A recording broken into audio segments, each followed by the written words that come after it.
Tell me 3 categories that you're super excited about in the future and you think यहाँ पे बड़े brands बनेंगे. It would be all.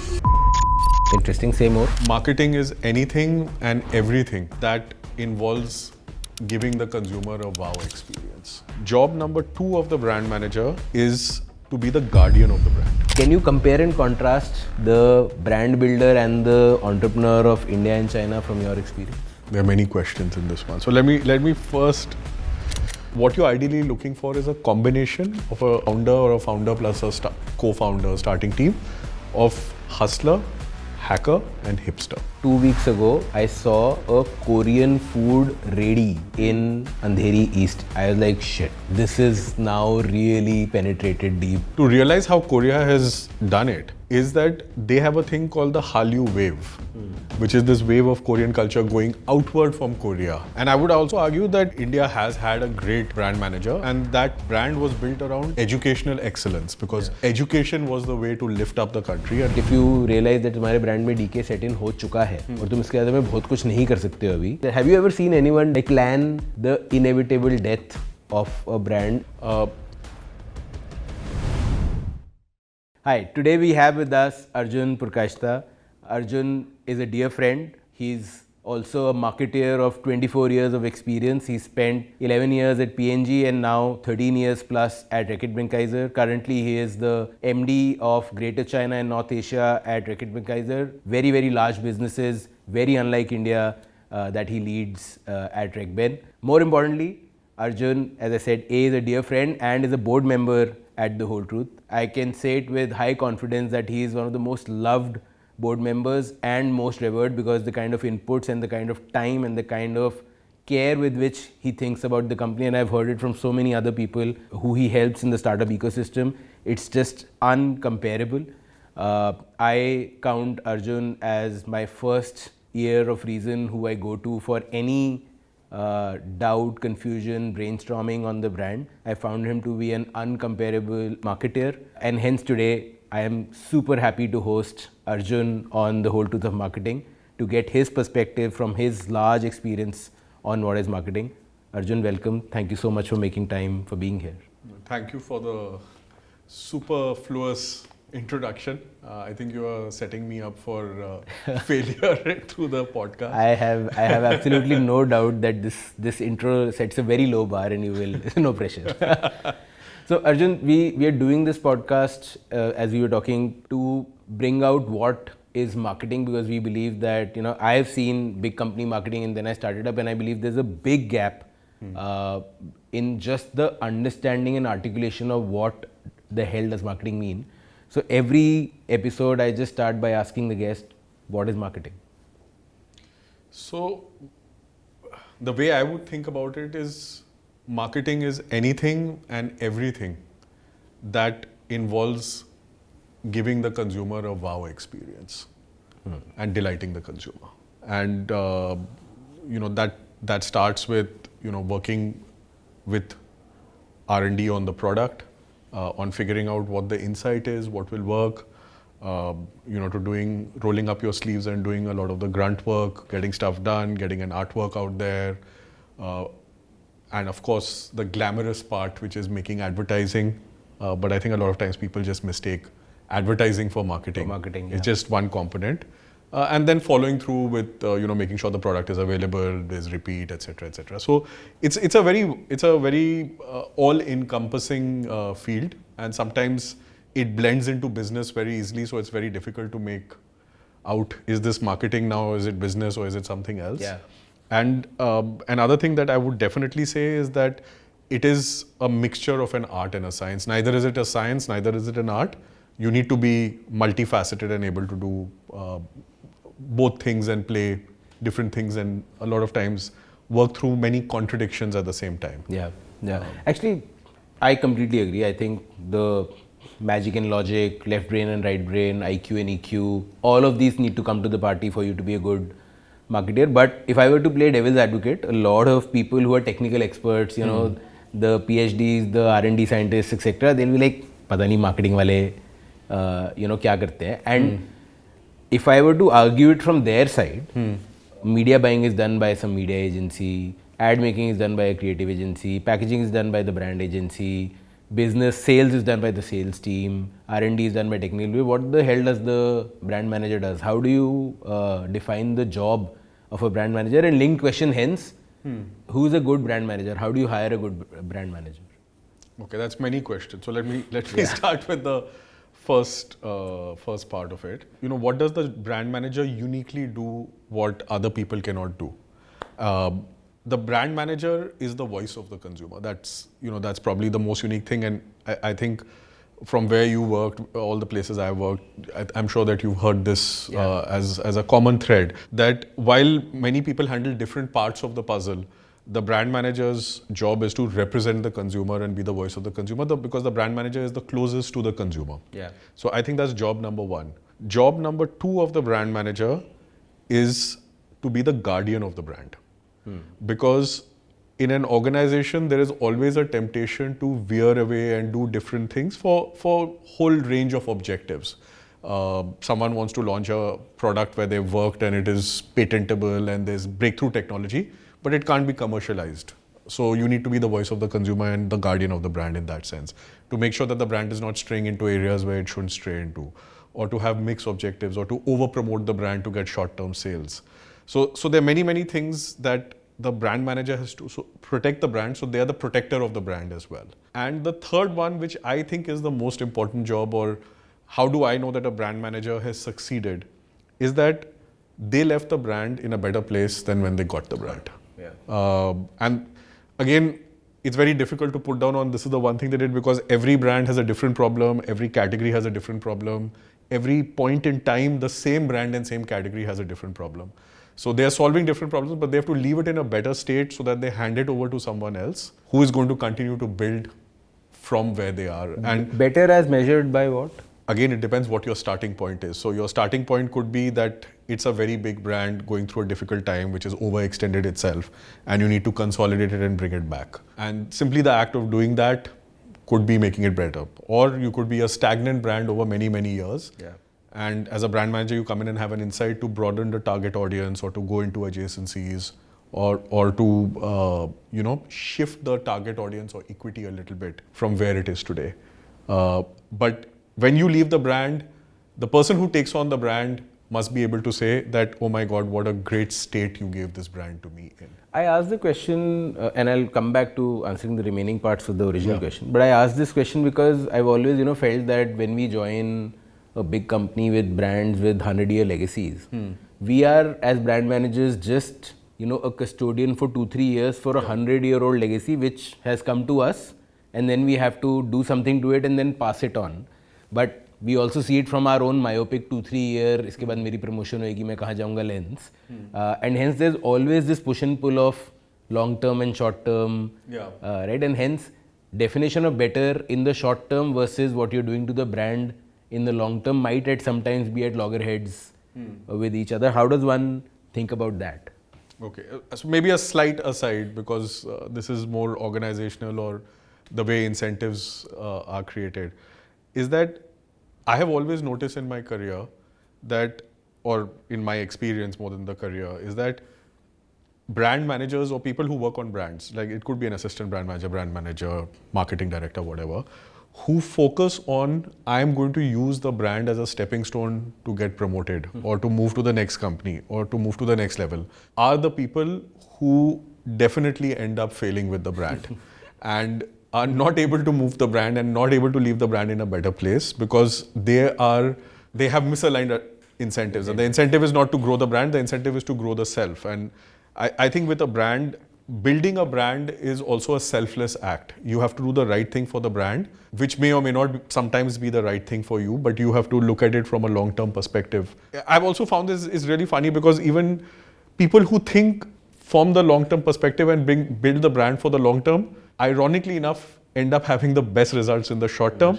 And the people who try to fiddle around with the brand in the short term to meet the ends are the ones who end up with some kind of a disaster in the short term. Maybe it's because, a large part of why these 100-year-old brands got to survive for 100 years is because the core equity of the brand was built on some unique consumer insight, which humans don't change in 20-30 years, and hence the insight is still relevant, and actually growth is sitting in going back to that equity and showcasing it in a modern, new, contemporary way, rather than trying to do something completely different or short term around the brand. Maybe that's why long term thinking is actually aligned to short term results on brands too. Yeah, and I mean, if we go back to the definition that we talked about, if you are wowing and delighting the consumer, obviously you're going to start getting the results that you need on the, you know, on the brand to do whatever short term that you want to do. So focusing on the task at hand and building the brand and continuing to take it forward is probably the best way out. And that's what I believe that great brand managers do. Awesome. I want to actually now shift gears to one of the things that I missed in the intro was Arjun is one of those rare people who sits on big company board and runs a large business for a large company, but he's also worn a VC hat in a past avatar, and as I said, works very, very closely with us startups. I've heard Shantanu also say this on his podcast, that I don't know how you find the time to always be available and always give us great inputs. We are just out of our board meeting, and I know that the team was already blown away by so many of the inputs that you gave. I really, really want to know your take on this one. How is marketing different for a, let's say, seed, Series A, Series B sort of startup versus a large MNC listed company, the likes that you work at, I've worked at in the past? How should one think differently about marketing in these two situations? I'll double click into multiple things, but broadly speaking, how is marketing different in these two places? Okay, so let's first start with how is it not different. Okay. I think that's more important, and all the things we talked about, that whether you're in a new company, a small company, a growing company, a declining company, or a big company, marketing is about delighting the consumer. So there are many, many ways to delight the consumer. It naturally changes as a progression of how companies change in what you do. And that depends on the stakes that you have and what the objective of the company is.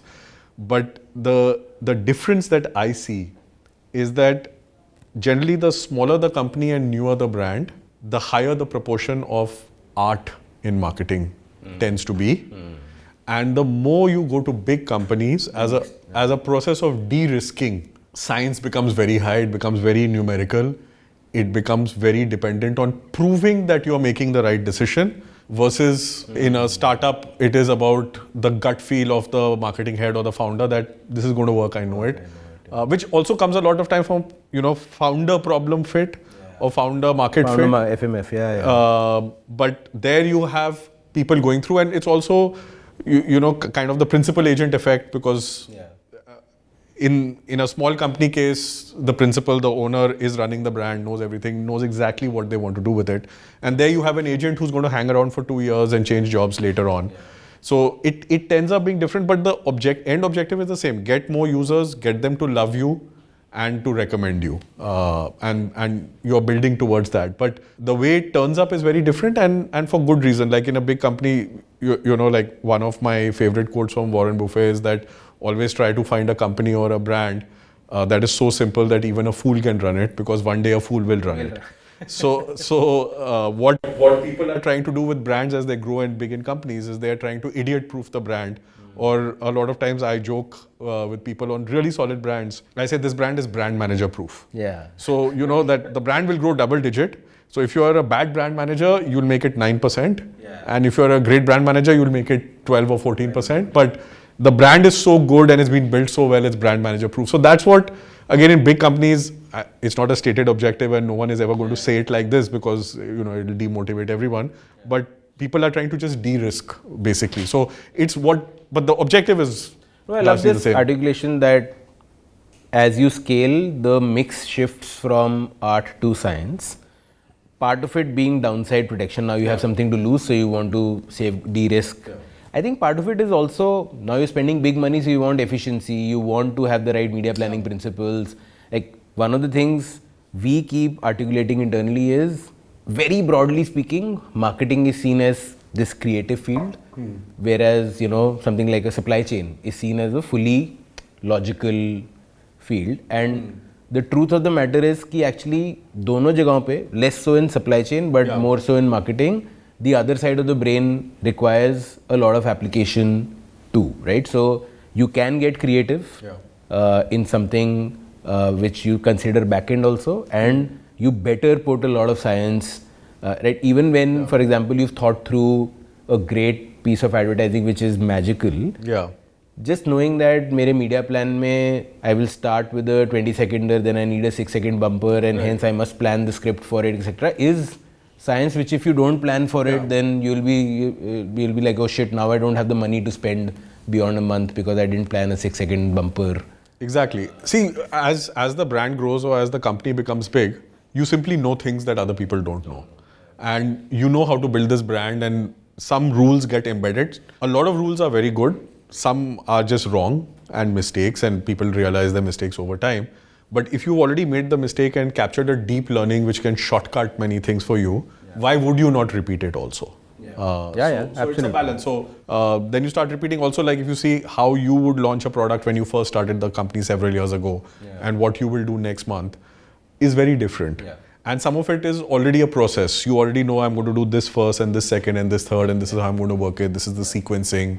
These are things I need to do. So, and in fact, the thing to safeguard against is don't become so sciencey that you forget that your heart is calling out and saying something on gut feel. Don't stop listening to it because the Excel sheet is saying something else. Correct. That is the thing to save, and that's honestly a real problem, right? Like the left brain speaks so loudly, so much more loudly and so clearly that the heart keeps quiet sometimes. Ki theek hai, matlab seems like these are the same. And that's because it's easier to measure. So because it's easier to measure, you can quantify it and speak about it. I can see it now that, पहले दिन team भी छोटी थी, कोई board नहीं था, so there was no one to, it's not as if any of these actors, at least in our case, are bad actors. They're all amazing people who are working on our side, but there is someone to explain something to. And to explain, you need language. For language, you need articulation. For articulation, left brain work. Like quant is much more easy to articulate than qual.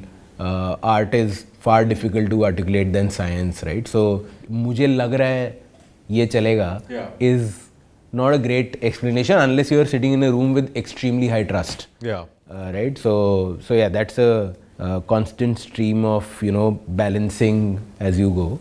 I also am very curious, hence on this same thread, I've always, for example, felt that in the early stages of a startup, if I just divide any business into demand and supply, right? Like you have to scale demand and supply. If you can do those together, you have a great business. Very simplistically speaking, I would say that the problem of creating demand is far, far, far more important and tougher than the problem of creating supply in the early stages of building a business. So that's my framework of thinking about startups. I want to know yours in the context of founders. So there are founders who come from a marketing background who are very good at demand generation. And there are founders who come from a finance, supply, consult sort of background who might be very good at org creation, supply chain creation, figuring out great sourcing, all of that stuff, but not good at demand creation. Which of these two would you, a great business operator or a great magician at marketing, like great creative thinker, which of the two would you put your money behind? At minimum, both. So let me explain myself, right? So again, over a long period of time and reading and seeing other people and observing, I have a model of what I look in for I would say founding team rather than founder. And generally when you have to take off a new company and really start it, and you're basically starting something from nothing, and as you said, creating the demand with a reasonable supply, let's put it that way, is that you need a combination of three things, three jobs to be done. And don't look at it as a job, let's just look at it as all jobs with to be done with consumers on the whole, but it sort of plays out in also investors and how you raise money and what you do and how you run stuff. So what you're ideally looking for is a combination of a founder or a founder plus a co-founder starting team of hustler, hacker and hipster. Interesting, say more. So hustler is obviously a person who has the ability to take many shots at target and get things done and keep things moving with a certain pace by hustling. Now that can be a hustle with the consumer, it can be with the customer, it can be with the retailer, it can be with just getting things done, hustling to get money to get the thing started up. Hacker is narrowly defined, a person who can create that demand very quickly and mostly numerically and scientifically. Think performance marketing. Think the ability to go in and hack into how the algorithm works on a platform and how can you sell on a platform and get that thing going. So how can you get this flywheel of a company spinning? And hackers don't have to be necessarily in branding. They can be in sales, they can be in supply, they can be in any function that you work in.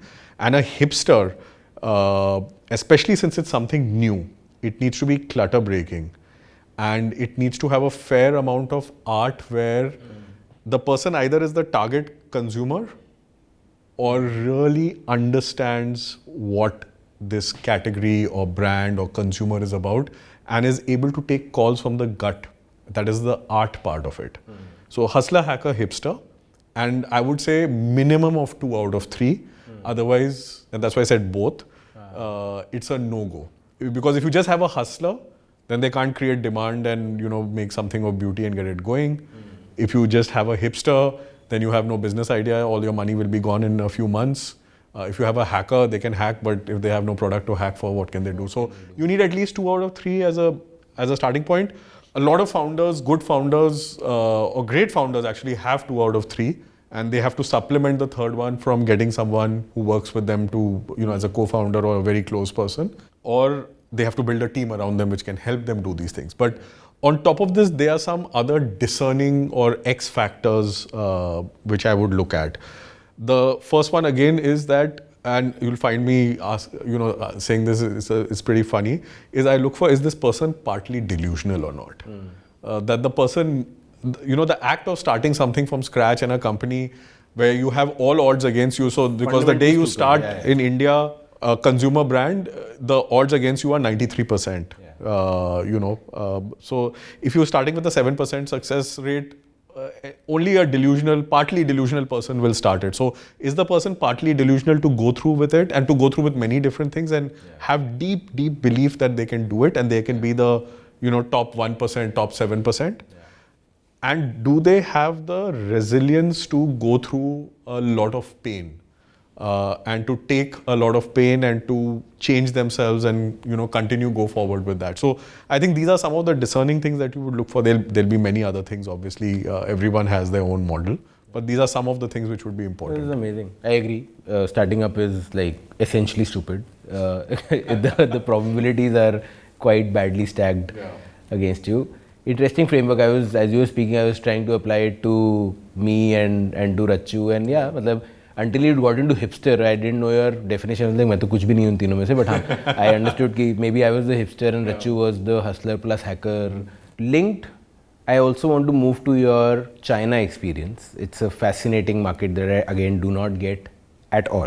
As a brand observer, what I find very intriguing is, so a lot of brands from India are trying to now go global, young brands from India, and honestly outside of Ayurveda, yoga, seems like the external world, at least in CPG, doesn't want anything from us. They don't want anything from us on tech either. They're like, tum kono tech wale. Maybe AI will change that. SaaS is the only thing that has gone out of India and scaled. But China seems to be able to, like, Luckin has happened, BYD has happened.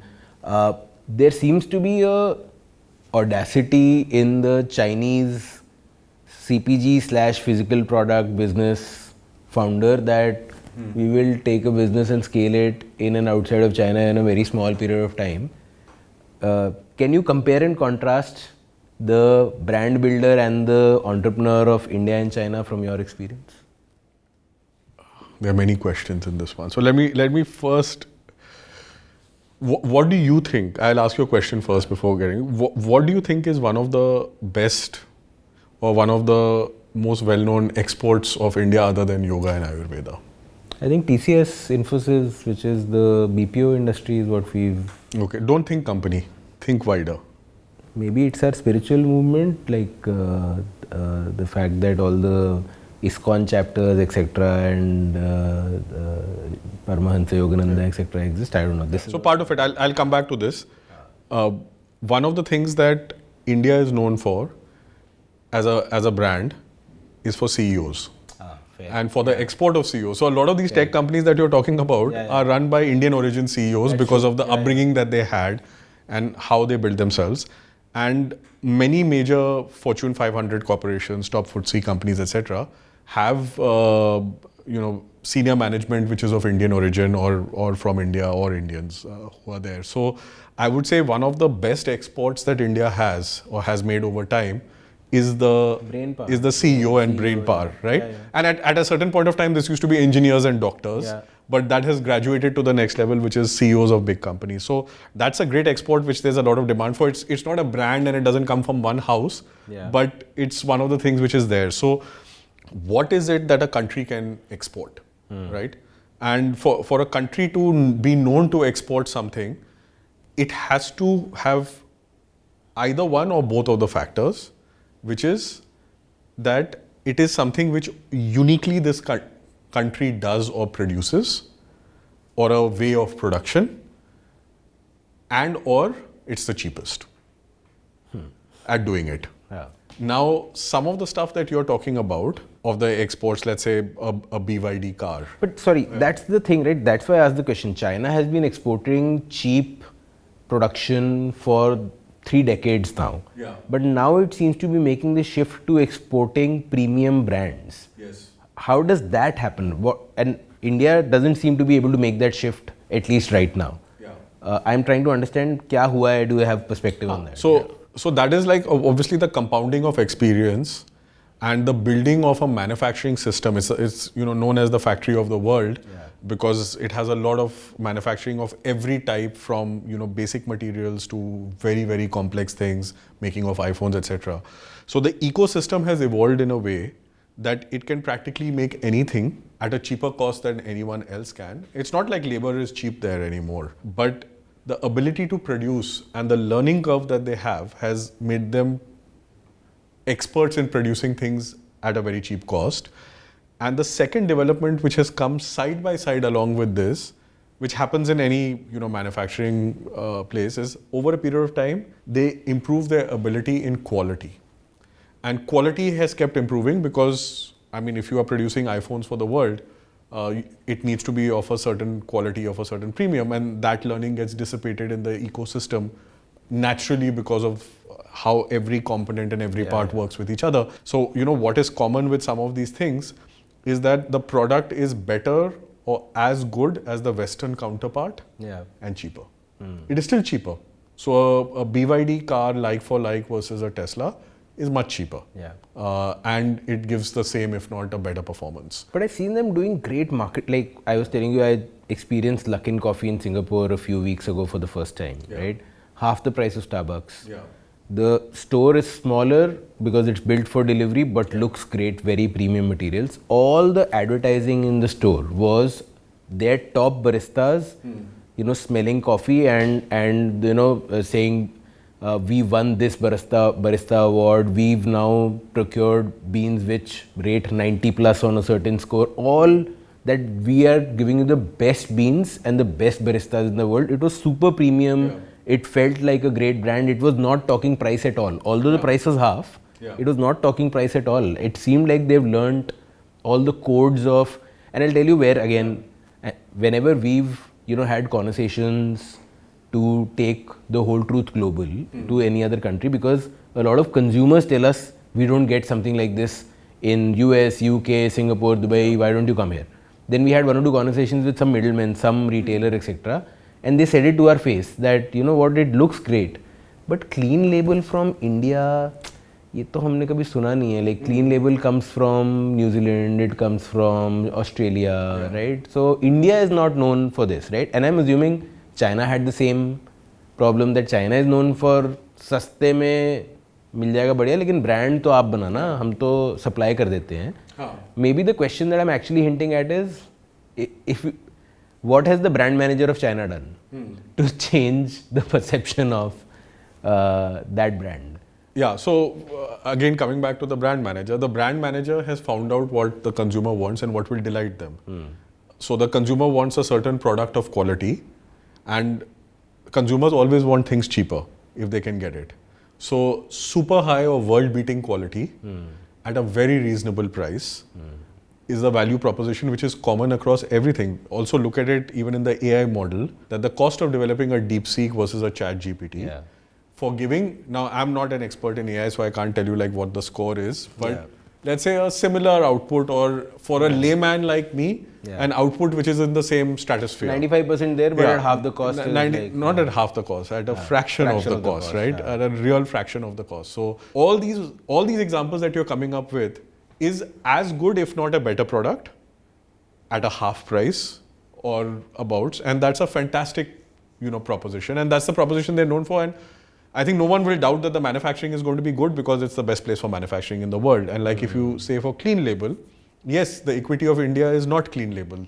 Yeah. The equity is yoga, Ayurveda, and let's stick to the thing that we talked about, CEOs. Yeah. I'm sure that when you get comments on a podcast, you'll get a list of 10 things that you and I have missed out, because there are many other things that India exports. Yeah. But clean label is not one of them. Not one of them. So every country has different things that they export or that they are known for. But I find it very intriguing that, see, America and Europe have very successfully exported their culture, right? Like, there's a reason why all the luxury brands in the world, at least till now things again are changing, emanate out of Europe. And these luxury brands operate at like 80-90% gross margin वो देखते ही नहीं है शायद. Like, they will just price it astronomically, etc. because they've developed this muscle of storytelling where they can tell you a story which has got nothing to do with the product that you're buying. Everything that I'm hearing about China is still about product में इतनी value है जो तुम्हें obviously दिख रही है तो ये तो ले ही लो, etc. I am trying to figure out ये storytelling वाली muscle which makes all of us aspire कि हाय अमेरिका का top brand और यूरोप का top brand.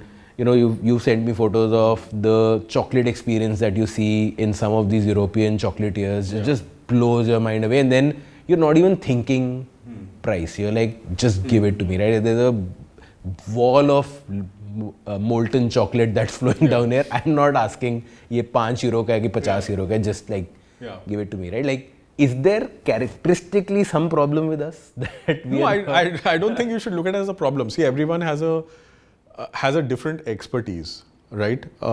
In Europe, again, I'm stereotyping because in marketing, stereotyping does work, especially if you are in one country consuming a product of another country that you've not been to. So, like if you look at Europe, it is known for artisanal, right? Things which are crafted in an artisanal manner, and look at all the brands which come out of Europe, which are artisanal and premium in nature, and therefore high-end luxury products come out of there because of that history that they have. American brands come out of a lot of pop culture and mass brands, which are all encompassing, and you can think of the Cokes and the McDonald's and etc. of the world. But if I come back closer to home, one of the big rages that I see in India when I visit and speak to people is look at how big Korea has become. Yeah. When I went to work in Korea many years ago, it's a funny story, so I'll sort of relate it to you. Like I went to Korea in 2012 and worked there 2012, 13, 14, beginning of 15. The first thing that people would ask me is that, are you in South Korea or North Korea? And then a lot of people would ask me like, aren't you afraid for your life or stuff like that?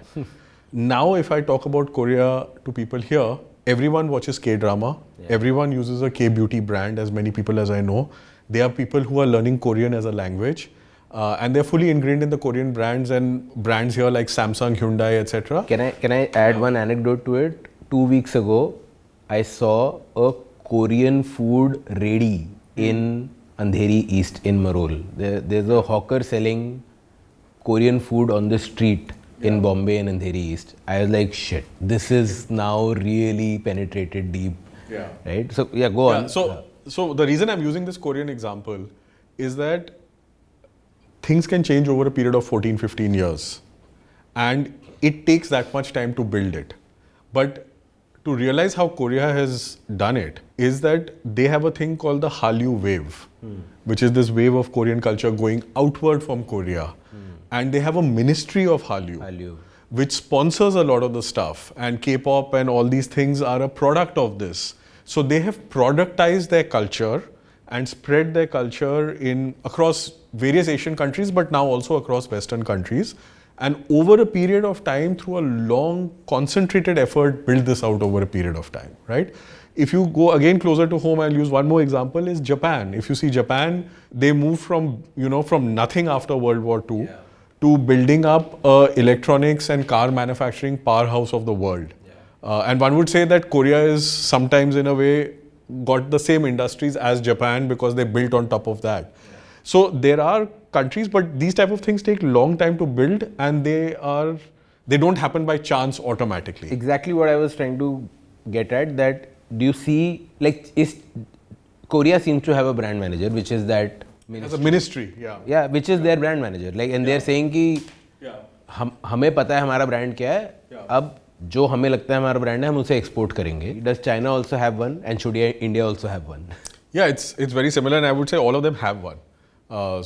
In China, it is how the policy is geared towards industrialization, towards EV, towards green energy. These are all very, very clear in the policy and the reward systems and the subsidy systems which are there. And I would also argue that India has had a great brand manager, and that brand was built around educational excellence. Because if you remember, as we grew up, education was the way to lift up the country, and it was one of the key building blocks of how we developed as a nation over a period of time, by educating a very, very wide set of people. So the excellence in education and the world-class institutions that we built produced this development that we have and built us into the top 5 economies in the world. But it also had an effect of building the Indian CEO or the Indian manager who gets exported, who can deal with complexity, who can deal with a volatile world, make sense of things, get things going. So this is an export that we definitely have, and it has been knowingly built in some way or the other. So every country has some kind of a brand manager. Sometimes they know it, and sometimes they don't know that they are the brand manager, but essentially everything that you are doing is building the brand. And sometimes you're saying, like in Korea's case, it can be built by design, that these are the specific parts of our culture that we want to export. And other times it'll happen, just like in any company culture, you always have a culture. You either design it or it becomes whoever you actually were. Like in the India education story came out of, post-freedom, lack of resource, lower middle class, all parents being like, the only way to get out of this is focus on studies and, break this barrier, and that population level focus on education just led to rigor, discipline, hard work, and now it is, I think now it is digitization, and the digitization of the country is taking it to the next level.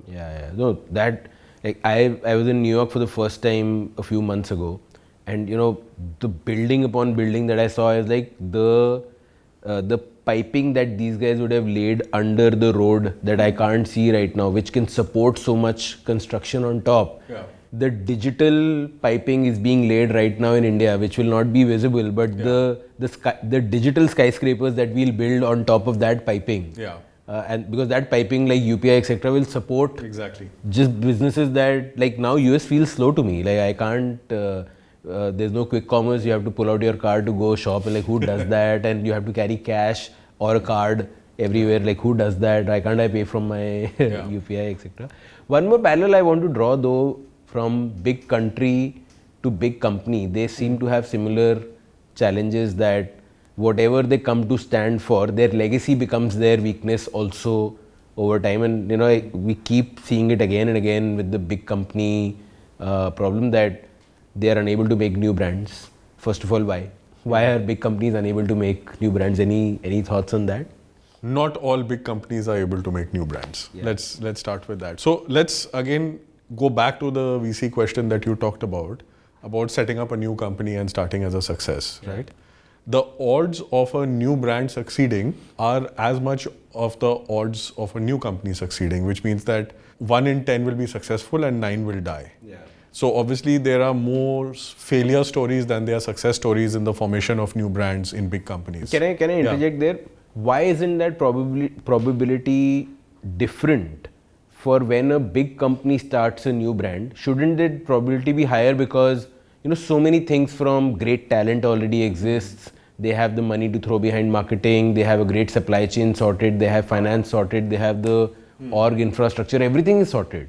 and yet they have the same mortality of new brands as someone who's building a new company along with the new brand. Why is that so? That's a great question, and there are a few reasons. I can take take let's them go one through. by I'm one, right? intrigued. So the first reason is that their life doesn't depend on it. So you're starting a new company, you started a new company, your life and everyone who works for you, your livelihood depends on that. In a big company, they have multiple big brands, they have a cash cow, they have cash generating, EBITDA positive generating stuff, which is running, and their life doesn't depend on it. So as long as that brand is, or the rest of the company is doing very well, and you need to keep investing to build the brand, and usually these brands succeed when you invest and have many shots at trial, and then you get to some point of time where you find product market fit and are able to build it. The moment there is a little trouble elsewhere, everything gets shut and all the money goes. So a lot of times they die because they are starved. Then another reason is that people change assignments and a new person comes in, a new founder comes in, and they're like, I never started this brand, I didn't want to do it. So management is not around to see it succeed over a long period of time. So the reasons they fail are very similar, but they happen in different circumstances. They run out of cash, founder loses interest or founder changes, and the incentive systems for new brands versus making an old brand successful is that in an old brand, if you grow 1%, you will grow much more and generate more cash than taking a new brand and making it very big. So it's not that rewarding in that sense. So you have to be really committed and clear why you're starting a new brand, how you're going to build it up. And what I have found in new brands which are successful is that you have a different KPI and measurement system for the new brand, which is for measuring new things, and not measure the old brand versus the new brand and measure them together. Because when they end up competing with each other for resources is when the answer is very clear to everyone and it loses. I agree. And, I would add one more thing which I've come to realize after starting up. My answer was exactly the same when I was leaving Unilever to start up. But one more thing I've noticed is actually there is no one there who has built a brand from scratch. They've all grown old brands largely. And hence the tribal knowledge of what does starting look like.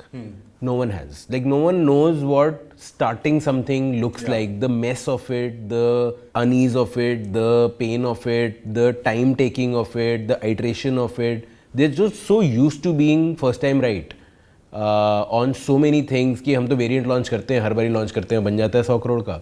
Right? So किसी को imagination ही नहीं है कि ये दिखता कैसा है. Right? And then on top of that stack all the reasons.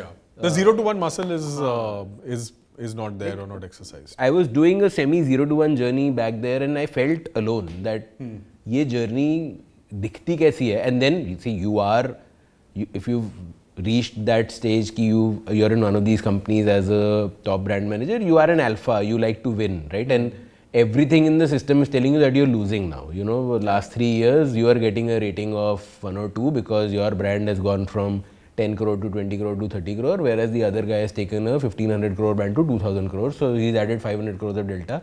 Who will we give a 5 rating? And we have a bell curve to fit you two. So abhi kaise? Like how can you compare these two journeys? But koi hai hi nahi na. There is no tribe there who has the language of isko kaise. Exactly. The KPIs have to be different, right? And how you evaluate these people has to be different. And what you said is very true. This is really true, and I found it when not just setting up a new brand, but setting up a new channel or building D2C within a big company, is that we bring up and teach managers who love to win but hate to lose.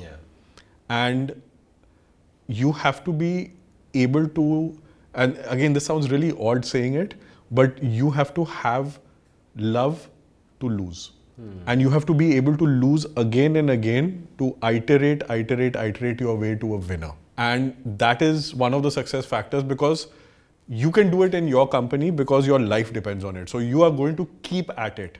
But there it's very easy to give up. And you're taught to give up that, if you're not able to do it in 2 shots, don't waste your time on it. Put your resources and energy on something else. Agree. And the interesting thing hence is, I keep saying that I was the same person back in a big company. And I am the same person here, obviously. But my behaviors are completely different, and that just shows me how much we are a product of our context, right? Like, why am I not afraid to make mistakes here? Because I don't have fear of judgment. No one is sitting over me, judging me and then rating me on my, oh, तूने 4 गलती करी तो तू अब ये है और ये है, etc. Right? So, and we are trying to build that, and it's so difficult. Like, now I'm trying to scale my company, and hence you understand why performance review systems and ratings, etc. need to exist. But how do you balance these two? That am I doing the same thing to my people? That now are they sitting in fear of judgment ki everything is now going to come down to a rating point, and hence we can't make mistakes, right? How do you create a company where there is no bell curve, right? You are judged against your own potential, you're not being judged against someone else. So I'm actually rating you. I am backing you to be a 5, but this year you were a 4 against your own 5, like, and hence even brand building, culture, everything comes back to culture and people. But coming back to big company, so probabilistically speaking, they are not able to build new brands. Then the other option is M&A kar lo. I would say again with an equal probability they can build. But companies do build new brands and they build them well as well. But which is not good enough to move the needle. Which is not good enough because let's say every company has a version of initiative success rate. Yeah. The initiative success rate is less than 10. And as you said, on a line extension, the initiative success rate is 50% or more. Correct. On things which you've researched and you are veering a little bit away like an EPD.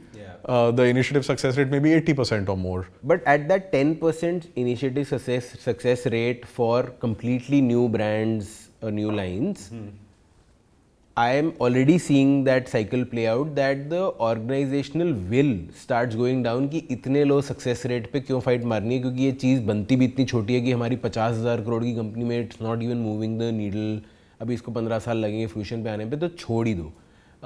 Like that curve also sets in into many companies की, and वो फिर वापस आता है, नया CEO आता है, कहते हैं नहीं हम नया बनाएंगे, फिर हारता है, etc.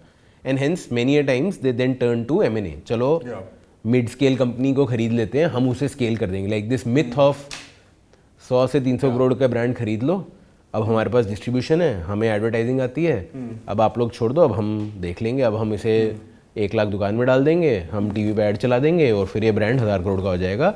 Has played out sum total of 0 number of times, at least in India, has just not played out, right? So M&As also largely fail brand side पे because brand को नहीं scale कर पाते हो, and then we know all the org integration problems that वो अलग ही culture था, यहाँ पे आए तो सब लोग छोड़ के चले गए, all of that stuff. So why aren't they able to do M&As? Okay, so let's start with, again, I have seen enough M&As succeed also. So let me give you both sides of the coin. So I start off by saying that you are mostly correct because 85%, this is again a very widely published number, and I've also done like a full in-depth education on M&A, and the only thing I remember from that education is one line, which is 85% of all M&As fail, and or the person who makes the money in the M&A is the seller and not the buyer. So the buyer always ends up, not always, 85% of the time the buyer ends up losing. And so the moment you start doing an M&A, the odds are stacked against you. But I've also seen M&As succeed in the companies that I've worked for and in other places. And I can take you through what I think are some of the common things. I've also done M&As which succeeded and failed. 3 filters to apply when you're doing an M&A or when you're looking at an M&A. Number 1 is that, is it on strategy for my company? And it is just amazing to see that the number of M&As which are done because the CEO or the board was getting bored and went and just bought something which is an unrelated business or is not additive to the strategy of the company or does not solve for something that they need to solve for and helps them have synergy with everything else that they're doing. Can you give me an example? Okay, on the strategy of a company, Meta and Google are the 2 companies which have done really some of the best M&As. The YouTube acquisition by Google was one of the best M&As in history. WhatsApp and Instagram by Meta were some of the best. And these are the common factors in them. They were on strategy. It helped them meet the mission of the company better than the current product was helping them meet the mission. So that's the first thing to start off with. Got it. The second question you need to ask yourself is, am I a better owner of this asset than the current owners. And that's a very high bar. Because that person, in all probability, if it's not one company selling parts. But उसी में तो delusional हो जाते हैं ना, उनको लगता है कि I am a better owner for the future of this company because this company now needs distribution, this company now needs big media advertising, this company now needs system process structure, all of that I have, this guy doesn't have. He was good at 0 to 1, now let me take it over and do it, and 85%, 90% of the time they are wrong. Yeah, and yet, as I said, one of the key success factors of a founder is that they need to be a little delusional about themselves because they have to be delusional that it works, but there's a link thing to this. So how do you know you're a better owner? That you can run the same business more efficiently with more synergy or a better way, or it can just plug in and bolt into what you're doing and automatically become more efficient overnight, which also is sort of in line with the third thing, which is that if I take this, I can scale it better than the current owners. So I can scale it to many more countries, geographies, channels, line extensions, categories, whatever it is. And I can do something. And again, at this one company, which is like absolutely fantastic at doing this is L'Oreal. And how they have, acquired brands over the years and scaled them, been better owners of beauty brands on the whole. And I deeply admire how they've done it. So these are some of the things. The last one is like what, in our classical training, which would have said it's a gross negative, you need to check for this gross negative, which is that don't bet your company on an M&A. So again, this is my rule of thumb, which I've created for myself, which is that 5 to 10% of the revenue of your current company is what you can digest and swallow well. So if it's successful, it's enough to make a delta on your company to, full triple digit bips in growth. If it's a failure, you'll have one bad year and you'll move on with life. But if you bet your company on an M&A, starting with the thing that 85% probability of you making a bad purchase, then the decision. And by the way, all this is very great for me to say because, everyone looks like a genius in retrospect when they're looking back and saying things. But when you're in it, it is so difficult to take some of these calls. So you have to come back to this, be honest and not fool yourself. So that's a great framework. But I'm going to still take it back to the original context. My context is I am talking about big MNCs which are in the business of brands who are now struggling to keep up with changing consumer habits, and many startups, new age brands are nibbling at their heels and taking away small niches from them. And it's not me, they are saying it in their AGMs that we need to react and catch up, right? Now catch up, there are only 3 routes. One is create your own brands, you have very low probability of success. Second is buy a brand, you seem to have very low probability of success. Third is you have a very strong balance sheet, you're sitting on hordes of cash, become a VC. Start investing in some of these brands early. Wherever you see great traction, I have insider info, great founder, everything is fit, then do M&A, then buy out and increase probability of your M&A, or at least make some money by being in the VC business. That also track record seems to be very bad. Balance sheet investing of large MNC companies, again I know there are exceptions, you've been part of one, but largely very bad track record of MNC balance sheet investing also. A, why is that? And B, ये तीनों रास्ते अगर बंद है तो बड़ी company करे तो करे क्या? So let me start with your second question first. There is a fourth thing. And the fourth thing is you have an amazing co-brand. And what is it in the signal that the market is telling you if you're cornered in this position about your core brand? And you need to go back and ask yourself the question, the most basic question of marketing is my core brand delighting consumers or not? Am I increasing penetration or not? And are people who are buying me loving me and recommending me to other people or not? And usually going back to your core brand and fixing some of these things, because there will always be a gap why you've landed up in this situation, is, I have found, the highest probability success factor. And I have also been guilty of it in the past, where you tend to look outside for a panacea, like acquiring a company, like doing, investing, like going and launching a new brand. And the answer may not be in any of these, because these are all low probability success items. And you should only do these success items if the payoff is 1:10. So you also have to see the payoff of doing it. So if you're looking at this to get you the next 2%, then you're definitely going to fail at it. But if there's something that gives you the odds of success of, let's say, 1:10, but if you're successful, you can get a 10x or a 20x or a 30, 40, 50, whatever x after 10x that you should always take that shot even if you're failing. Very clear. But come back to the main brand and find out what are you not doing with your current brand. Can you do something better with it? Because I don't think if you build a brand for like anything more than 10 years and it is ingrained, there is always something you can do. There's always an action you can take. Lovely. And I love it because the great leaders that I have the privilege of knowing, everyone's come back to this answer that actually go back to your core brands, figure out their core equity and figure out how to, for want of a better word, make it more contemporary, make it today. Like if TikTok is the way to do it today, then why isn't my 100-year-old brand selling on TikTok, etc. Figure out all of that stuff. वहाँ पे 200 बिप्स से share move कर दोगे तो अगली 50 startup का turnover combined तुम्हारे एक साल की डेल्टा में आ जाएगा तो you know do that to which my question is part of it is modernize the way you do things make it more contemporary don't be like हम किराने की दुकान में माल बेचते हैं types but part of it is just you know the daddy brand problem that this is a 100-year-old brand that it's no longer relevant to me. How do you renovate brands like the Mokobara insight of no one wants to be seen with the luggage brands of your, and hence you know Mokobara is just great modern design that speaks to me and I don't want to be seen with that other old brand which my dad used to buy. How do you renovate a brand to break out of this problem? Yeah, it depends how much the decay of the brand has happened. Because see, it's true that big companies grow and they become very large in size and they build brand over decades. But then brands also die a slow death over a period of time. And I think when brands end up at this position that, you know, it's only my father's brand, I don't want to be seen with it and all these things, there are ways around it. It depends how early on in the life of the brand you diagnose the problem and you start solving for the problem. You can be too late. So I don't know which brand you're talking about, or maybe I know I don't want to say it.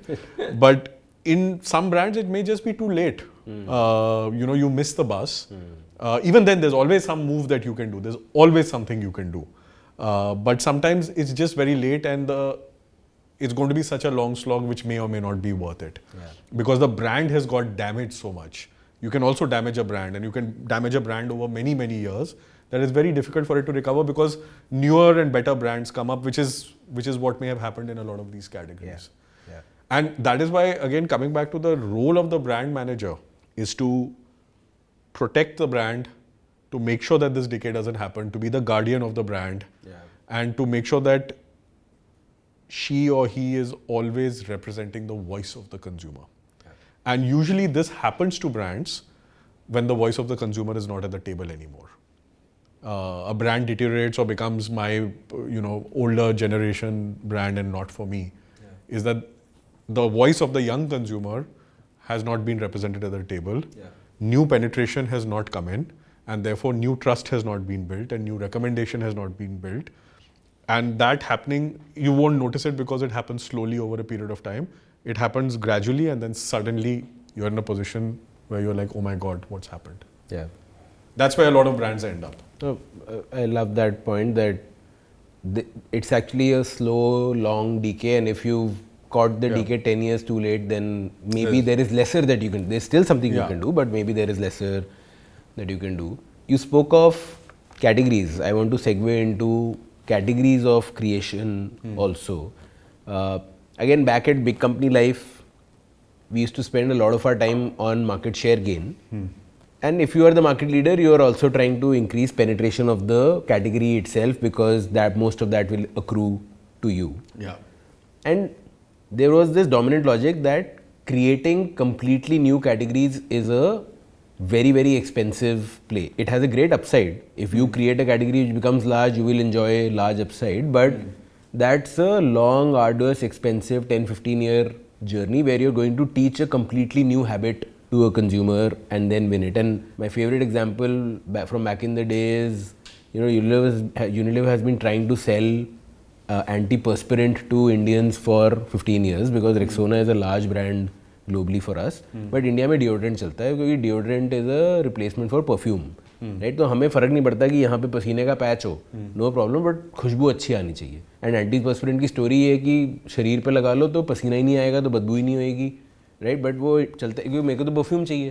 तो ये shift हम 15 साल पता नहीं कितने 100 करोड़ खर्च चुके हैं इस पे. We've not been able to make. You know, similarly the shift developed markets go through is detergent powder say you go to, you know, capsule say you go to another format like which becomes lesser and lesser water usage and more friendly. All of these are market development which are extremely expensive. Many startups come with innovative products which inherently are category development and market development. Market development inherently is very expensive because it requires education, people's behavior shifts happen over 10, 15, 20 years. This is exactly the kind of resource that startups don't have. Should startups do old categories में share gain by giving slightly better product or incremental benefit, or should startups go into category creation that मैं तो ऐसी चीज़ बेचूंगा जो किसी ने आज तक तुम्हें बोली नहीं but तुम्हें चाहिए थी मुझे लगता है. I think the answer is a mix, right? Fundamentally, looking at it from a category creation lens may not be the right way to look at it. And I think just saying that I'm a big MNC and I have this category and this brand and this is the positioning, you can't come into a new country and ram that positioning down the throat of the consumer because the consumer wants something else. And very clearly in the example that you used, the consumer is clearly telling you that she or he wants something else. And you're trying to sell them a different story. We have a hammer. You have a hammer. Every problem looks like a nail. Right. So I think if you do more fundamental work in understanding what is it that the consumer wants, and again coming back to marketing fundamentals, what will truly delight the consumer? I think if you have a basic insight of what will truly delight a consumer, it doesn't matter whether it is a new category, current category, etc. There are ways to make a business out of it. I'll come through some of the steps.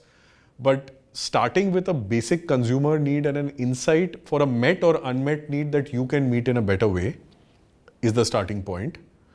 Then can you produce or create a product which meets this need better than anyone else at a reasonable price and cost?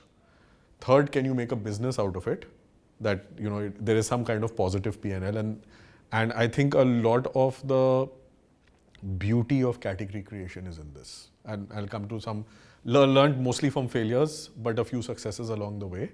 And then lastly, are you able to build the right supply and GTM to make sure that it gets to the consumers? But let's take the third step because the first two steps are reasonably straightforward marketing, easier said than done, but I'm sure that in your podcast and otherwise, everyone would have heard how to go inside finding, you know, and then getting a product which meets the need of the consumer, then it works.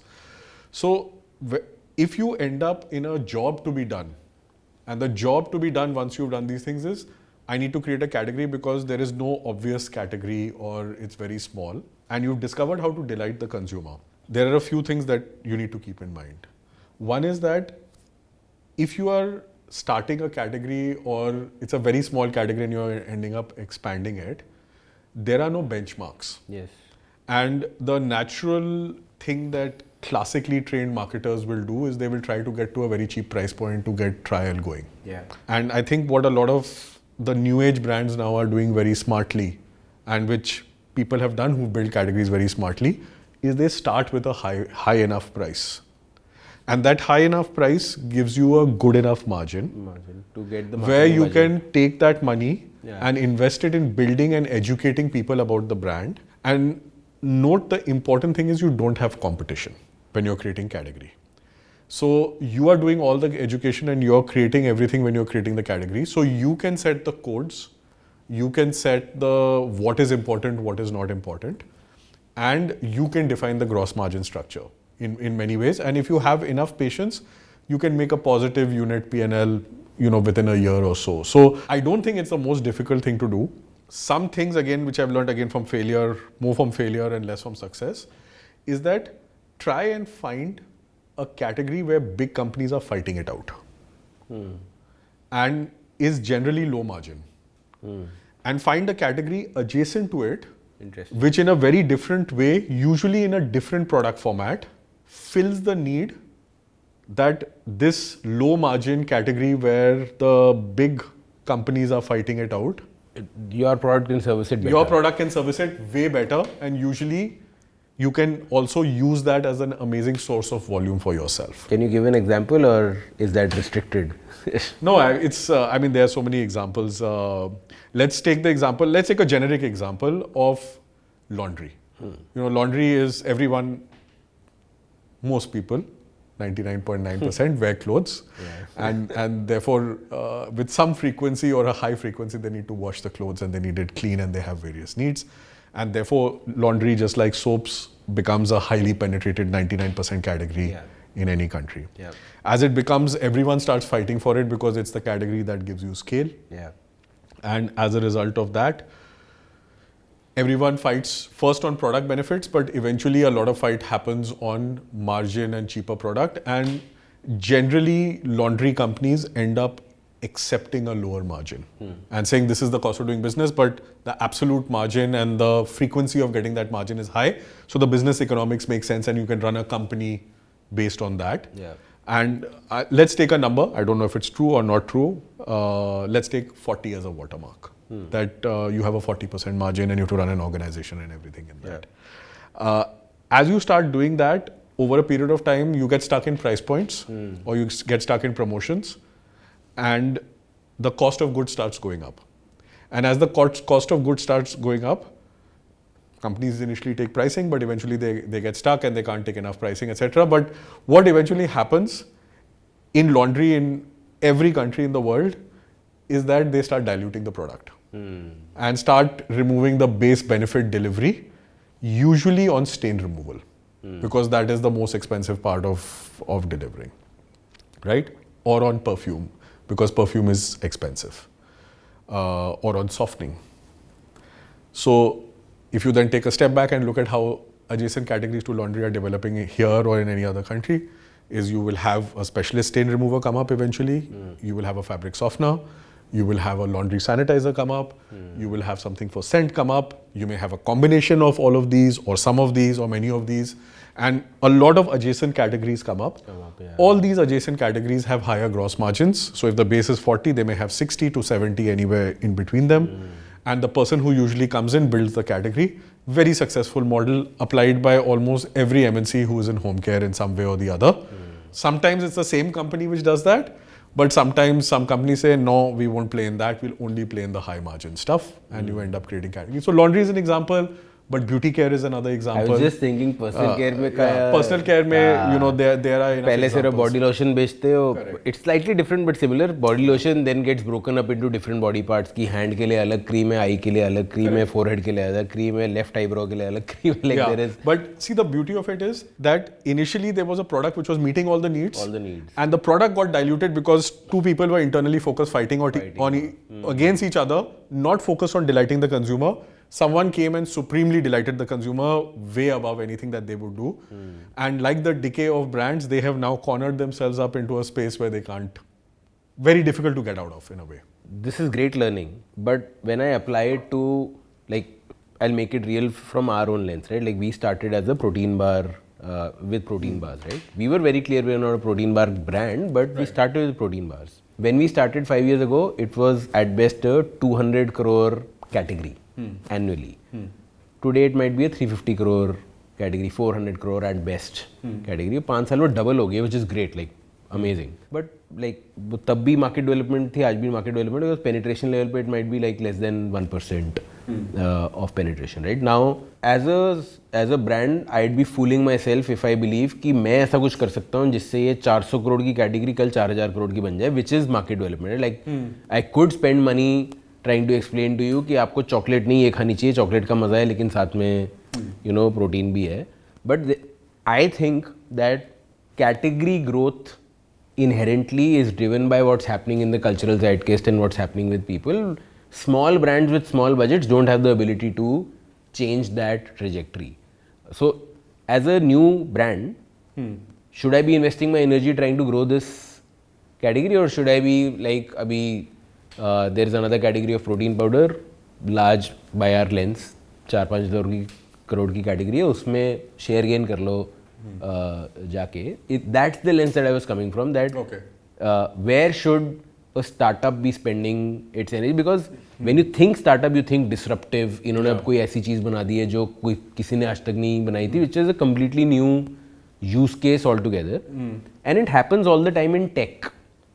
Right, in tech, hardware, software, it happens all the time. You build something new which did not exist, and that travels like fire, because especially in digital, in apps, etc., there is no cost of transfer. Right? Like data is free, storage is free. So I'll download a new app and I will, try it, and if it's great, it's great. If it's not, and then network effects होते हैं, kick in कर जाते हैं. तो वहाँ पे I see disruption, something that just didn't exist, and you change my behavior, happening a lot.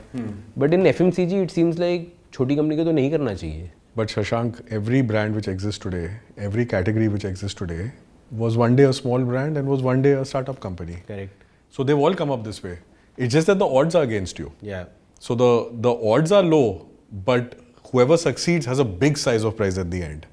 And I think it's the people who build for the people, companies, brands, founders, whatever way you want to see it, those who are looking many years out have very little competition than people who are looking at the next quarter. And every one of them required vision, investment, thinking, hard work, toil, everything to build them, but all of them get built eventually. Now, in your specific case, maybe chasing protein bars is not, let's say, the ideal thing to do, because the consumer delight for every consumer is not consuming it in the form of protein bar, and maybe powder is the way that the consumers want to consume it, or a chocolate is the way they want to consume it, or something completely different. Yeah. But the insight that you have that consumers are protein deficient, they are looking for protein in their lives to supplement, and there is a protein revolution going on in the country, is the right insight.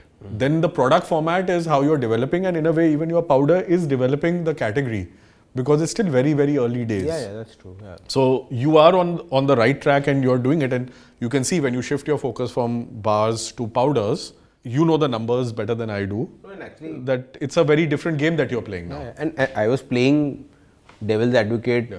I actually sit on the other side, and we don't actually think of protein bars and powders and even peanut butter as, they are different categories, but we club them as protein. Yeah. Because वो consumer में बहुत high overlap है. वो in the daily protein need of the consumer, they use different formats for different reasons. जब मुझे efficient protein in the least amount of calories चाहिए तो powder आता है. जब मुझे snacking में protein का bump up चाहिए तो bar आती है.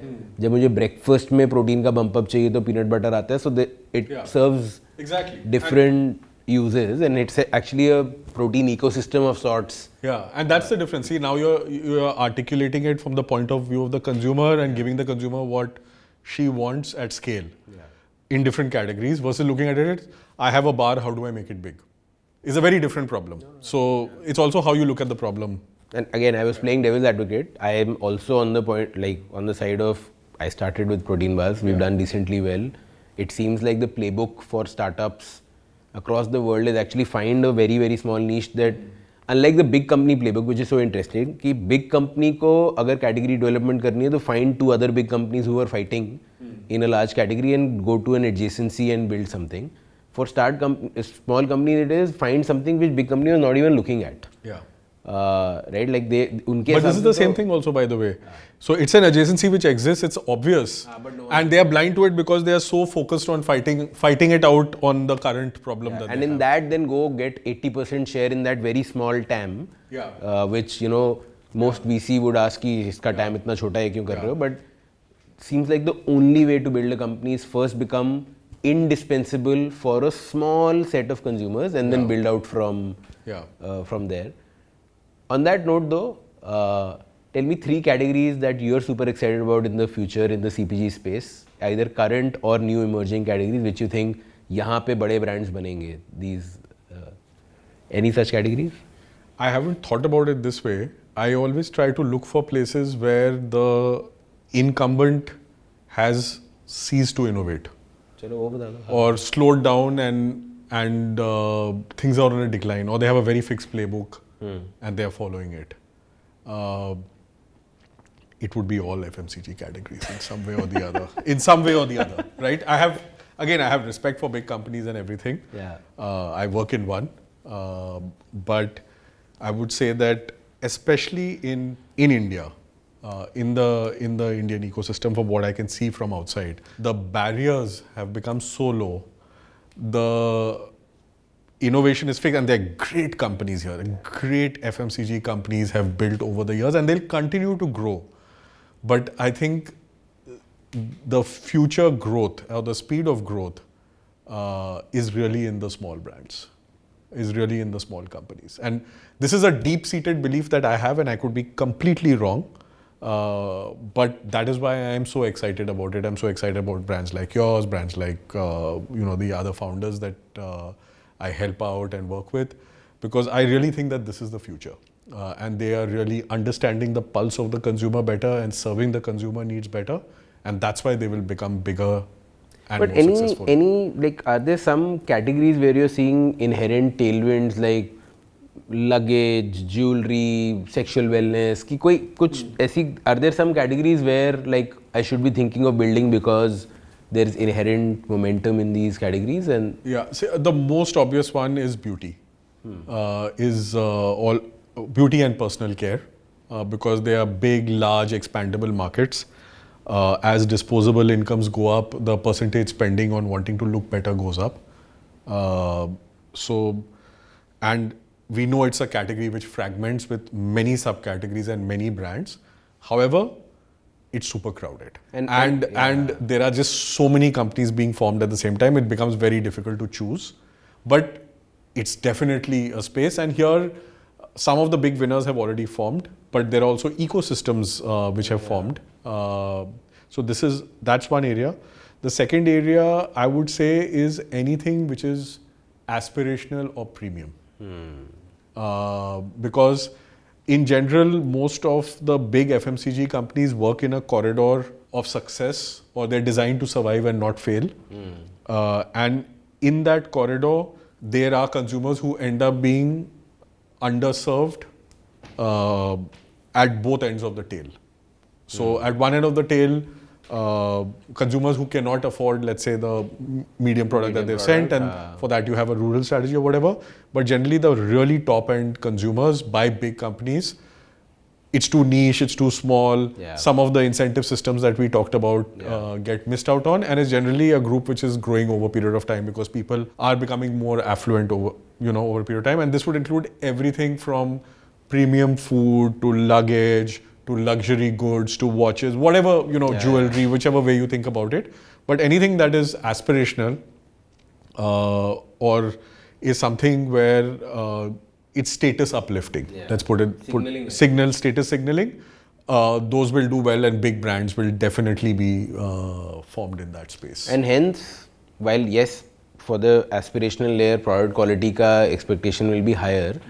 I would go out on a limb and say storytelling is going to become the differentiator, right? Because we know that for luxury goods, aspirational goods, the real delta comes from the story that you sell me rather than the product. The product is 20, 30, 40% better, but the premium you're charging is 2x, 3x, 4x, and the differential comes from storytelling. Would you agree that hence this class of entrepreneur needs storytelling as a skill? Storytelling is a very important skill, but I think the product is very important. And the product needs to be better on every count when you are selling to a very affluent consumer. Because remember, let's take the example of a plane, and then we'll draw a parallel, right? If you book a ticket in economy versus business versus first class, if you are in first class, your probability of being disappointed is very high. Very high. Any small thing like the food is cold, the fork is this way or what, you'll see people complaining about it. However, if you are in economy, your probability of getting delighted is very high. If you get a big screen with 100 movies on it, on a 5-hour flight, you'll be super delighted. So it's easier to delight at that end versus at the other end. So therefore, the product quality must be impeccable, the materials which go into it. So if you talk about the best luxury brands out there, on every element, including the thread which stitches, will be significant notches above the rest. Now Now from a COGS point of view or from a gross margin point of view, you look at it and say, oh wow, 90% gross margin or 85% gross margin on a very high price. But if you just compare COGS to COGS basis for a like-to-like project, it will not cost 20-30% more. It will cost 2x. multiples more, 2x, 3x more. And I think the base, I absolutely agree, the base for good storytelling has to be a spectacular product. Yeah. And I think actually it moves from product to experience when you go to aspirational, and experiences need care. Like every nook and cranny of the experience needs to be thought through. Like actually even in first class, that's what you look for. कि care थी कि नहीं मेरे experience में, मैंने 10x दिया economy वाले का price, तो मुझे like did everything feel like it was designed? Nothing was by chance. Right, like, and that's in Bangkok recently I saw Dior has opened a cafe. It's not a cafe, it's a spectacle. Like you just, मैं तो अंदर भी नहीं गया because I felt intimidated कि ये तो मेरे लिए नहीं है. But from the outside it's like you can tell the finesse, the craftsmanship that's gone into building this thing. And then when you do something like that, price is not the conversation, but that required so much effort and craftsmanship that went into the product. I had just seen the product, I didn't even know the and there are also certain things that the delighters which you don't expect, or delighters which you think money can't buy, or you think the company must be crazy to be doing this for me, right? I'll use an example of one brand, Tumi bags, right? I think the penetration of Tumi bags is increasing quite a bit. And if you, because you talked about luggage, and I'll take two simple examples. Both have happened to me in some way or the other. I had a bag which got spoiled. The handle was not working properly. And I thought, okay, let me get it repaired. It's an expensive bag. It's a gift, so let me go and repair it. I went to the Tumi shop. I showed it. Of course, they have the barcode to figure out it's original or not. The bag was bought in a different country. I went to repair it in a second country. The person took one look at it and said, first apology, I'm really sorry this happened to you. It should not happen to our bags because we are sure that the bags must last a very long point of time. Please leave this with us. And we will take care of it and we'll fix it and send it to you. So I said, okay. So when do I need to come and pick it up? So they said, no. Why will you make another trip to come and pick it up? Just give us your address. When the bag is fixed, we'll fix it and ship it to your house. I said, okay. So I said, okay, what's the bill for the repair? So the guy looked at me incredulously and said, it's our bag. Why would we charge you to repair this bag? It's got spoiled. Amazing. So look at that consumer delight, right? Amazing. I'm going to remember this story for the rest of my life and tell everyone. Sure enough, the bag went to a third country. It got repaired and it got shipped to my house within a week. And it was there. And by the way, this repair happened, I'd like to say like 6 or 7 years ago. And it was an old bag which got spoiled. Until today, that bag has not got spoiled. I still use it for my travel. Right? This is one example. The other one is obviously the simple thing of the monogramming that they do on their bag. You can get that monogram put in any Tumi shop anywhere in the world. And if you get bored of it, you can go and say, please take off the monogram and change it to something else. And that service available. They don't ask you for the bill. They don't ask you where you bought it. They don't ask you anything. And that's, like a lifelong equity that you have. And these are things that you remember. So in a luxury brand, you need to create a true luxury experience. And I've heard lots of stories about people buying these expensive Italian shoes, sending them back. They clean them, repair them and send them back and things like that. So it's a different, as you said, it's not just about the product, but it's also the experience and the after sales which matters if you're catering to that consumer. Unbelievable. Yeah. That's amazing. And which also brings me to, by the way, even to me, now it's Samsonite. They have an even higher level brand, Remova, I think. Remova is LVMH. Oh, it's not? Oh, very interesting. Okay. But even to me is, I think, $1 billion brand. I think so. It's a large company. It's not a small company. And I know this pod largely seems like I am dissing on large companies. This one I'm going to look into the camera and say that I have like insane respect for, I think I've learned all my marketing at Unilever, and we talk about this internally that if we reach 1/10 their scale and we can still sustain the culture that they have at 10x the scale, that's a big achievement. So I want to actually, as we're nearing the end of this, I want to actually come and ask you, what are the things that big companies do really well that startups can learn from? I think marketing is one of them. I actually think that's why we started this podcast. I think the fundamentals, the bare bone fundamentals of what is marketing, the 6 Ps, How do you think of advertising in the mix, within advertising? There is some science to this that, you know, we can look from a distance, this the big company and say, तुमसे अपना brand तो grow नहीं हो रहा, मैं तुमसे क्या सीखूं? But there is, वो मतलब 1000 crore पे पहुंचने के बाद नहीं हो रहा उससे. Right? So, what do big companies do really well that startups can learn from? Big companies are designed for survival, and small companies are designed for speed. Now, what you're talking about is a small company becoming a big company, and obviously every company which is a big company was one day a small company. It was a startup. It went through the same thing. Maybe to explain it again, like I took the aside, I'm going to take an aside into nature and see what we can learn from nature, and then sort of come back to it. Why is it that big animals generally have a longer lifespan than small animals? And there's a proper biological theory, etc. to it. I'm going to completely misquote it. I'm just going to use the big learnings out of this theory, and then you can put it in the blurb, whatever it's called. There are 3 things which determine the survival of a species over a long period of time. The first one is the skeletal structure and the structure on which the skeleton is built. And usually the strength of the skeletal structure, from what I remember, what I read, is it is a square of the width of the bones on the whole, right? And the second thing which comes on top of this is mass, weight, and the rest of your body, organs, etc., everything.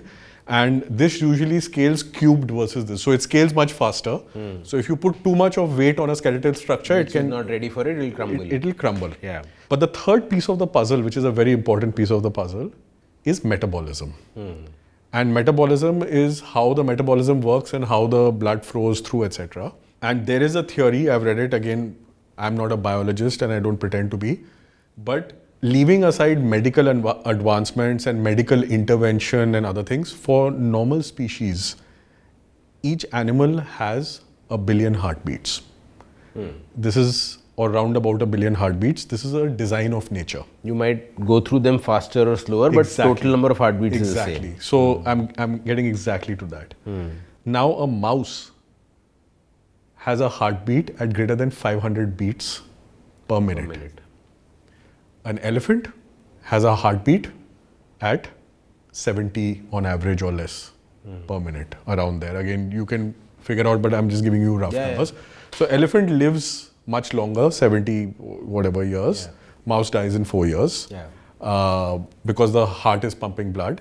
And because of the mass increase, all these things are interrelated. The mass increase, the reason the blood, it beats slowly is that the heart pumps and it takes time for the blood to go, reach all the ends and come back in. Now, why am I telling you all this? Because they're turning into a biology lesson, but companies are like living beings. If you see the probability of success, if you remain a small company and a mouse, is low and you'll die in 4 or 5 years because you're running through money very fast, you're burning money, so you're burning the energy which is there. Your metabolism is running very fast because you're designed for speed. The idea is that you want to turn from a mouse into an elephant. उसमें एक और problem है, but I'll come to it. Let me just finish the full thought. So you want to turn from a mouse into an elephant, right? So therefore you want to grow big. So how do you grow big? And what makes a small company become a big company as a result of that? Is that the most important thing in this starting point is the skeletal structure. The skeletal structure has to be simple and fundamentally correct and scalable over a period of time, so that it can scale with the company, with the mass of the company, and different parts of your skeletal structure, which is basically your systems, your processes, your culture, all these unknown things which don't turn up on the P&L, you start developing them in a way that can scale, and can make it can make it easier to scale up and turn from a mouse into an elephant. Because if you have a simple structure which scales and becomes bigger and keeps developing with your mass as it grows, your metabolism slows down. So yes, your speed of growth will slow down over a period of time, but your survival will be longer. And if you can survive longer, you can turn, the more years you have. So if you ask most people, especially in the last 2 or 3 years when the funding winter came and all, they would say that the biggest problem is these companies are not EBITDA positive, or they are not turning profit. But if I ask any founder, they would say, it's a matter of time. I just need to survive to make profit. So that survival and expansion is the important thing. And therefore, as you build out a company, what may not be right for you today in terms of processes, systems, manpower, meetings, bureaucracy, those things may have a place later on in your journey. Yeah. And as they come, and you've seen the end point of what looks like. 5-digit crore company looks like, and you know what that looks like, and that does not look like what you're building today. Yeah. But you can't do that today because everything will crumble. So you have to build it over a period of time. So that skeletal structure is what you are building over a period of time so that your company lasts and grows and endures. So to bring it back to, let's say, an example that we would all understand. If you compare Amazon to a real world high street mall retailer who attempts to do something like a departmental store, to do the same thing that Amazon is doing, the structure of how Amazon is built on the internet, and in general, the internet is a great skeletal structure to build a business on because it can scale infinitely at marginal cost or at very low marginal cost. And you compare it with a departmental store. If you see in a departmental store, all the points of failure are at the most expensive point, which is at the expensive rental real estate where everything can go wrong, how many things can go wrong. Whereas in Amazon, the skeletal structure ensures that you can scale up and you just have to get the operational stuff correct of lower prices, more convenient, speed of delivery and consistency of delivery and delivering what you promise or better than what you promise. Yeah. And that's why Amazon scales better and faster than all of these companies, and a lot of these companies or department stores die out and don't exist. Also true with other businesses, but this is an example. And this is why I guess AI has people scared, because that might be a new skeletal structure on top of which new stuff might get made. I love this parallel of effectively what you're saying is organisms and organizations are similar. Yes. They have a similar life pattern, and one spiritual philosophical thing I've always believed is, the fact that if you've lived, you will die. True of organisms, true of organizations. When we say we stand on the shoulders of giants, what that effectively means is the last batch of companies lived, the best of them lived 100 years. Can I learn from their mistakes and live 120? Can I learn from their mistakes and live 130? It's effectively like when you throw, it's like a projectile. Every life is like a projectile. You have this, like we are in this upward phase, then we'll reach a plateau phase, then slow decay will set in. 100% हम भी मरेंगे. जिए हैं तो मरेंगे तो सही पक्का. Just that if you throw the projectile from a height, it goes a little further, and because you're throwing from a height because you're standing on the shoulders of giants. Which brings me to my last question, and how befitting that the last question be about death. That when we were talking about, if it's too late, if you realize that तुम्हारे brand में decay set in हो चुका है और तुम इसके बाद में बहुत कुछ नहीं कर सकते हो अभी, I'm just wondering why don't people plan death? Like, why can't you send away a brand in a beautiful way rather than keep fucking fighting till the end of कि नहीं इसको हम बेइज्जती करके ही मारेंगे, right? Like, and your point on organisms and dying just struck this point. Have you ever seen anyone do, like, plan the inevitable death of a brand and send it away beautifully rather than not exactly the way you would imagine it, but one of the ways would be to sell it off to someone else in an M&A. अब ये तुम्हारी problem है. I mean, a lot of, or it's not a death of a brand, but it's the death of your imagination of what you can do with the brand in some cases, or it may not fit into your strategy anymore. But it is kind of a separation from your family or from your family of brands or whatever you're doing. I mean, I'm making light of it. It's a very, very serious thing because there are people and careers and a lot of sweat and toil involved. But I've never sort of thought of this way that people would. But even in real life, other than a few outlier examples, no one wants to die. And no one wants to see anyone die. No one wants to send away anyone beautifully because they don't want to send away. You want to hold on. So the tendency as an organism or, as a living, breathing being with consciousness is to hold on to everything and not let it die. So if you are running a company, if you are managing a brand, you want to find a way to keep it alive or to rejuvenate it or to give it a new life or to do something with it. So I've never seen this example, but it's a very interesting thought. It took me back, your point actually took me back to, I heard that Kishore Biyani at Future Group had a chief belief officer. I'm forgetting his name, the guy who's written all these modern Ramayana, Mahabharata books. What's his very famous guy? He's a big speaker on Indian mythology. I'm forgetting his name. He was the chief belief officer. Okay. And this is a conversation they used to have, that everything that lives must die. And so how will we die? Is a conversation he believed.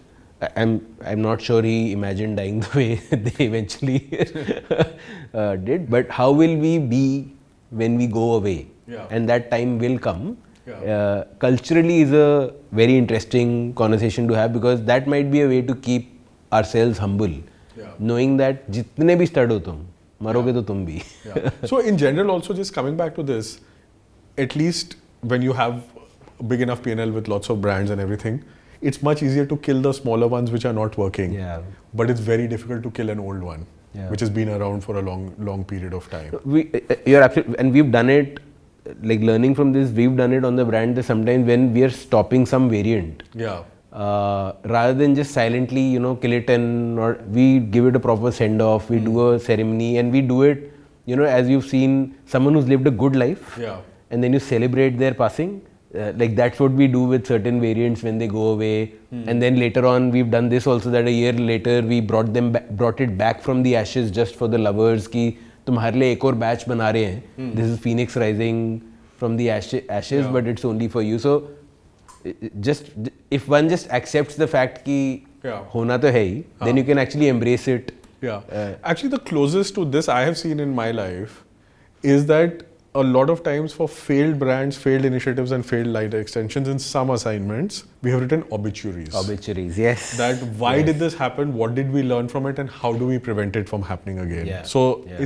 it's a great discipline, I feel, to do, especially when there's failure, and we tend to do it only when there's success. Yeah. But when there's failure, that's when we should do this. Awesome.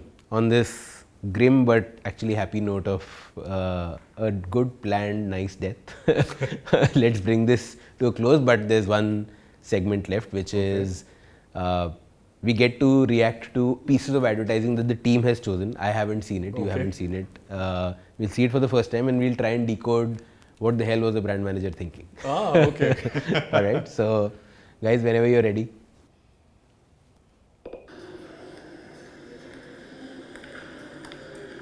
देखिए क्या मैंने भी नहीं देखा.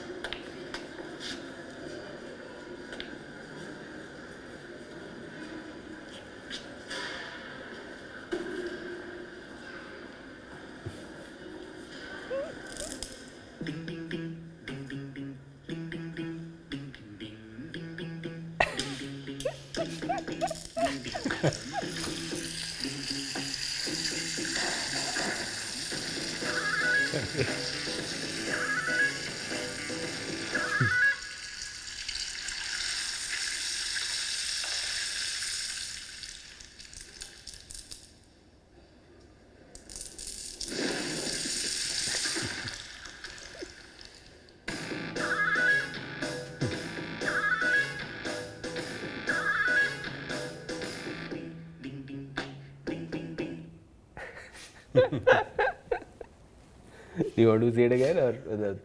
No, I think. What was the brief? I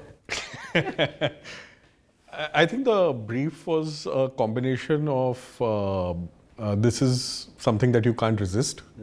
I think that's, or make it irresistible that, even being grown up, you would do something. And the second one obviously is in the selling line that they have at the end. Yeah, no Umar for favorite color. No Umar for a favorite color, which means that you can be as old as you are.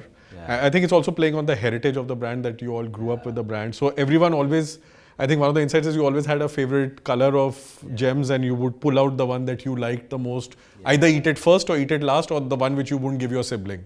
Right? So I think it's a very intelligent play on that. Before I react, आपका भी और तुम लोगों को सब did you guys also do this कि थोड़ी देर उसको मुंह में रख के उसका कलर ऊपर से हटा के अंदर से ब्राउन वाला part first see it become white, हाँ, then take the white, then see the chocolate inside. So this, I think you're right, this playfulness that has built the brand and built on top of the brand over so many decades the colors, the playfulness, etc. I could see like the script was an exaggeration of that playfulness and saying कि वो playfulness की कोई उम्र नहीं है, कभी भी हो सकते हैं. And then obviously some creative guy just took it to an extreme, and I mean. And there was a very good payoff reward at the end, right? He still ate. He still ate it. He said, "Well, now that everything is fallen, like let's just have the thing." But like, what confidence it needs to make this piece of advertising, जिसमें 1 minute की ad है, zero dialogue, no one says anything, and I was waiting for the last screen कि कोई तो एक line आएगी which will tie all of this together, right? And like, what will that payoff be? I'm still waiting कि क्या line आएगी, right? Like, and you know, we were discussing this in one of the earlier pods with another guest, that in this world of 5 second, 10 second, fast advertising, etc., this genre of advertising where you actually draw me in and make me wait till the end कि ये ad किस चीज़ की है, ये क्या होने वाला है end में, is seeming to go away. Would you agree with that? That like that this level of storytelling with the intrigue, build up, etc., and then in the end payoff, that is receding? Yeah, yes and no. I think this genre of ad is made for a place where there is no skip. Right, it's not on the internet. It's TV made for TV, and the ad is going to play. So the choice is: do you go for a toilet break or to go and pick up something to eat, or do you keep watching it? And if you have an ad like this, you would be, you know, seated and keep watching it and see it till the end. Also, I don't know if Gems has any competitor. Like, you could say that it's like snacking or chocolate or something, but specifically in it, there is no product format. Product format competitor. So I'm assuming the brief also, you could say Gems is 100% market share of Gems. Right? So the job is just to keep it top of mind. So that the next time you're going to buy something fun to have. And you'll always remember this. And maybe it competes with candy and some chocolate and something else. So how would you make it so memorable that it's just on top of your mind, which is the most joyous creative brief for a creative person, right? Like there is no strategically हमारे को ये 3 चीज़ें land करनी है, ये हमारा insight है, हमारा RTB है, ये हमारा ये है, वो है, इतने सारी चीज़ें, को product window आएगी, ये सब कुछ नहीं है भाई, मतलब top of mind होना चाहिए, ऐसा कुछ करो कि so that's what I think in the brief, that's what gave the creative guy the liberty to just go. You know. See, also a lot of times, at least I'm going back to the old days, right, of TV, because we grew up making TV commercials. In fact, if you ask me like 15 years ago what makes a great brand manager, or at least what my brand manager told me when I was an assistant brand manager, was that the greatest brand managers know how to make the best TV commercials. That was what we were told, and you know, that was the first training that we received. Of course, times have changed and things like that. So the brief, again going back to that process, a lot of times in those days, with great sincerity, we would write the brief and get it approved, and the marketing director would sign it off and everything. And only that a smart agency, client servicing person and strat person would actually take your brief and write it in a different format. So in many cases, the brief that you wrote in your company never even made it to the creative stable, because they would distill everything, listen to everything from you, and really good agencies are able to do that, because the language of the creative and the language of the brand manager are very different languages. So they translate it back, and then you can end up. So the brief may have had 3 strategic points and you don't know. It could be, but I think however the agency and brand and everyone work together, they produce a fab film. Now I don't know what it did for the business or the numbers, but the film is a great film. Another interesting thing that this is the 5th podcast that we are shooting. So the 9th or 10th ad that we are seeing across guests. Somehow my team also selects, and this was not the brief, but all of them have been 10, 15, 20-year-old ads. Iconic, narrative-led sort of advertising. This wasn't the brief, so I don't know. Like it seems like there is something that draws everyone to iconic/old ads. I have not yet seen a piece of advertising which was like 1 or 2, 3 years old. Maybe the next ad. That's coming. Maybe it's the next one. But I actually, you know, every time the world shifts towards one side, the other side becomes an opportunity. I have a strong belief that this style of advertising will now come back. or should now come back. We've just pulled it too much on the side of performance and पहले 5 second में brand दिख जाना चाहिए और you know ये 4 चीज़ें ज़्यादा हो गया है ये it will and every time a brand nowadays, like I don't know if you've the Dream 11 advertising, have you seen? Unbelievable. They do make 2 minute 2-2.5 minute की ad बनाते हैं and you are so hooked. There's a storyline, there's an arc, there's a narrative, there's fun that's happening and you watch it like a film, like it's like a Chhotu short film है वो. Awesome. Yeah. Amazing. Thank you so much for your time, Arjun. Thanks a lot. Awesome. Pleasure being here. Thank you. Thank you. Thank you.